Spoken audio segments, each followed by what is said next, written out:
What's up, guys? I'm Chad Barnes, and welcome to the channel. Here, it's all about real car talk, from simple fixes to smart driving tips and keeping your ride in top shape. If that sounds good to you, go ahead and give the video a thumbs up. Hit that subscribe button and make sure you watch all the way through. There's a lot of good stuff coming. Let's get to it. The second-generation Chevrolet TrailBlazer is no longer a Native American. The car was developed with the active participation of the Australian division of Chevrolet, and it shared the frame platform with the Isuzu MU-X SUV and pickup trucks Chevrolet Colorado and Isuzu D-Max.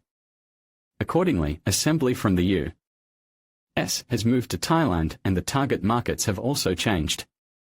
TrailBlazer debuted in 2012 and reached us in the spring of 2013.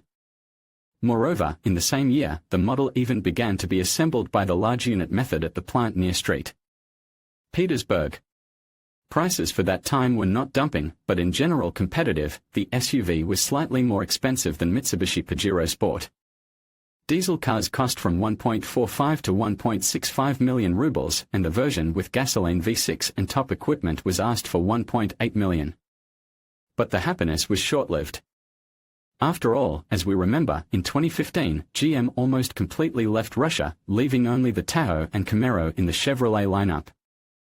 However, in those short 2 years of market life, the SUV had its buyer, and a total of about 5,000 cars were sold. Accordingly, the secondary market for the model is very modest. At the time of writing the material, there were only 39 offers for sale on Avito. Let's take a look whether it is worth chasing such an exclusive. The price spread on these cars is relatively small, and it is explained by an even smaller spread in age. The model was sold with us for only 2 years, from 2013 through 2015. Accordingly, all cars have now reached the age of 7 to 8 years, which in general is not very much. It has not yet reached serious age-related problems, but some chronic diseases can already be identified. For example, fenders often peel at the joints with bumpers, exposing metal and rusting. Experienced owners solve the problem not by simple repainting, but by gluing the joints with film. Frames of side windows sometimes bubble, forcing to eliminate rust pockets.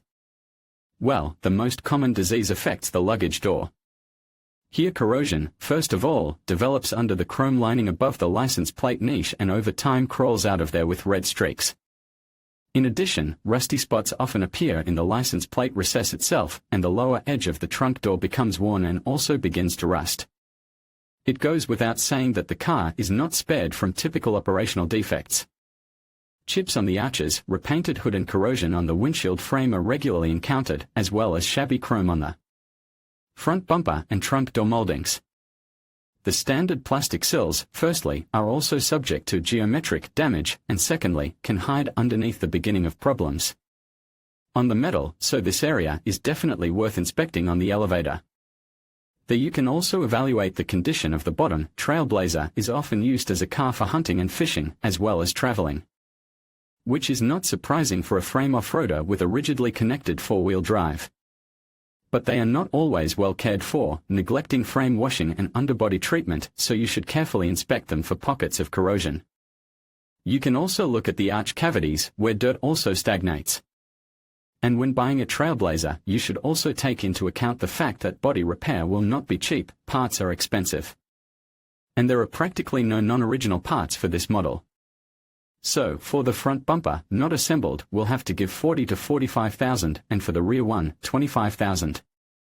The front fender will cost 25 to 30,000, and the hood in 70 to 80. Moreover, in addition to high prices, the rarity of spare parts adds to the complexity. For example, doors are hard to find on sale, even without taking into account their cost. The windshield costs about 35,000, but there are few variants of replacements 2 times cheaper. Headlights are relatively inexpensive, 20 to 25,000 depending on the presence of a lens. Besides, there is depot for 7,000. But in general, a light frontal impact can be very costly. And due to the fact that this Chevrolet was not sold in Europe, it will not be possible to bring something quickly from Belarus or Lithuania. So you should not expect that you can buy a slightly beaten car and win at the expense of repair. As we already know, TrailBlazer has shared the platform with Isuzu, and suspensions here are also common. It is a double wishbone in front and an uncut axle on springs in the rear. Kinship with Isuzu in practice helps a lot. Spare parts with GM marking are often many times more expensive, and the assortment of non-original is very poor. For example, front levers in assembly can be bought only original, having given $13,000 for the upper and $30,000 for the lower. Silent blocks are on sale, but parts from GM cost $3,000 to $4,000 per piece, while analogs from Isuzu can be bought for $1.5 to $2,000.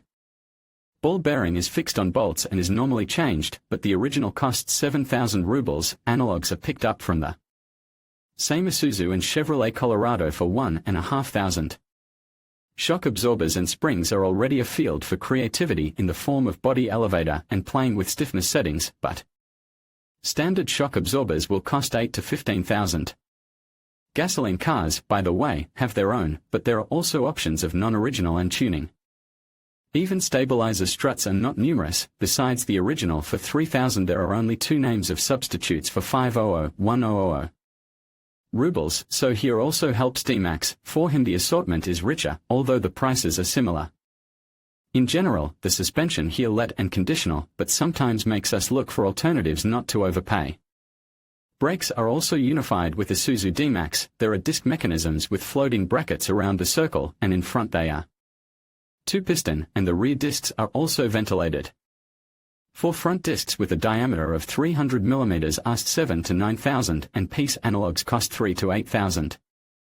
Rear discs for 318 mm are on average $1,000 cheaper.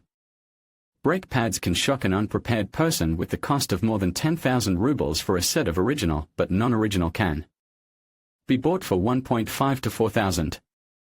When inspecting the machine, in addition to the condition of hoses and trunk lines, it is worth checking the drum mechanism of the parking brake and the integrity of its cables, as well as the state of the calipers, especially the front ones. But in general, complaints about brakes are not frequent, and their resource is quite typical. Steering with hydraulic power steering also reminds about itself after 150,000 kilometers, of course, if you change oil in it at least sometimes. Howling pump GUR will require $12,000 to buy a new one, and for both gasoline and diesel cars. And the faulty rack will have to be rebuilt. A new one costs $80,000 to $90,000, and the restored ones are not to be found. However, this is not a big problem. There are REM kits on sale, and the repair will not cost too much. All-wheel drive here, as we remember, is rigidly connected, so for driving on hard surfaces is not suitable. You can roll the transfer case and finish the drives. When buying, it is worth checking the operation of the all-wheel drive, listen to the transfer case on an elevator, and also assess the condition of the oil in it. The optional rear self-lock should not be neglected either, as well as the cardan. Let the crossmember can be bought non-original. But vibration and backlashes are a reason for bargaining. It is also worth checking the work of the front axle connection actuator. It costs $17,000 for the original and $12,000 for the analog. So it can also be a reason for a discount. TrailBlazer buyers had a choice of gearboxes. A 5-speed manual or a 6-speed automatic was available for the diesel engine. The manual gearbox is generally not bad, but it is worth considering that it will not be cheap to maintain. The matter is again in the costliness of spare parts and the lack of non-original. For example, the flywheel costs more than $50,000 and the clutch is even more expensive, $22,000 to $25,000 for the disc and $35,000 to $40,000 for the basket. In general, you cannot expect economy in comparison with automatic here. 6-speed automatic transmission 6L50 was optional for diesel and the only option for gasoline TrailBlazer. It shares Chevrolet's commonality with models as diverse as Cadillac CTS and UAZ Patriot. In general, it is quite a successful unit, the resource of which depends only on the frequency of oil change. The work of torque converter locking quite actively contaminates oil with wet products, and off-road operation aggravates all this with high temperatures.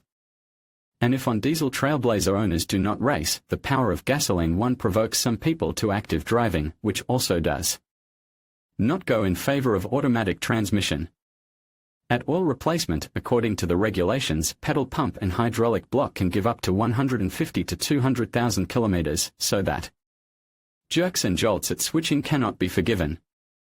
However, when changing oil at least once in 50 to 60,000 kilometers, the box can pass more than 250,000 before overhaul.